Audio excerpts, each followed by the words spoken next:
Magandang buhay sa lahat mga ka-agri. Welcome back sa ating channel. Ilang araw ba bago matuyo po itong paminta? Inabot na po ng ulan.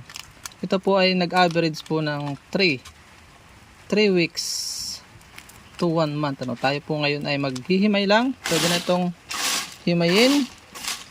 Pagka po yung medyo galing sa init, palamig-lamigin lang po natin ng ilang minuto para hindi siya mabali dahil hindi kasama dapat yung tangkay.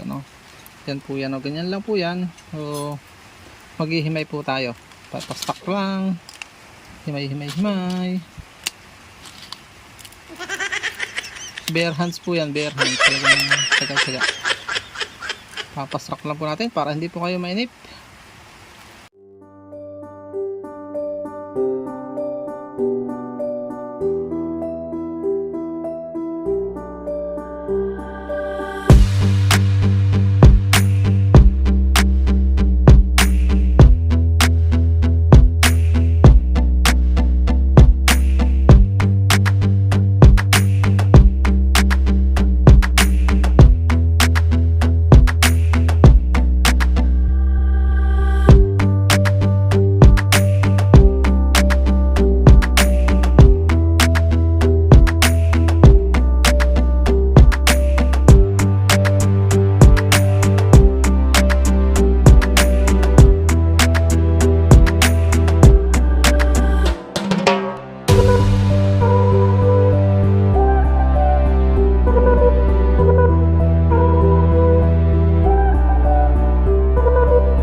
So yan mga ka-agri, nakatapos po tayo ng paghihimay. Ganyan lang po ang paghihimay, pagbibilad at paghihimay ng paminta. So ganyan lang po yan.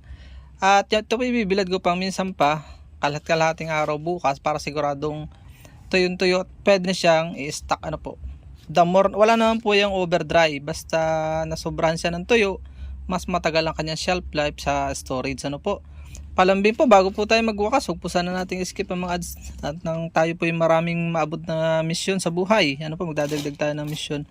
At please support all Filipino vloggers. Pakita natin sa mundo na nagkakaisang lahing Pilipino. Ito po ay tatapon pero tingnan natin, baka ito yung meron pang mga tara sa ilalim. Yun, katulad nun. Pwede pa po yun, huwag nating basta-basta yun ang pagtatapon. At ito po ay pwedeng i-blower para yung mga ipa, yung mga dumi, katulad nito, kasali-sali, tuyo, bulok. Ang kailangan lang po natin yung may buto. Pwede po siyang buto lang kukunin natin para hindi madumi yung ating lutuin.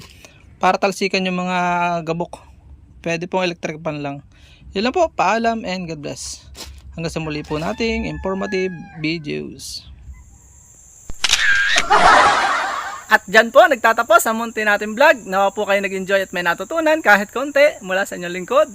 Kung mahilig po kayo sa mga ganitong klaseng uploads at bago pa lang po kayo sa aming channel, wag na po kayo mahiyang mag-subscribe at i-hit nyo na po yung bell para updated po kayo sakaling may bago po tayong mga uploads. Magkita-kits po tayo sa susunod po natin mga vlogs. God bless you all. Mabuhay. God bless the Philippines. Bye-bye po muna.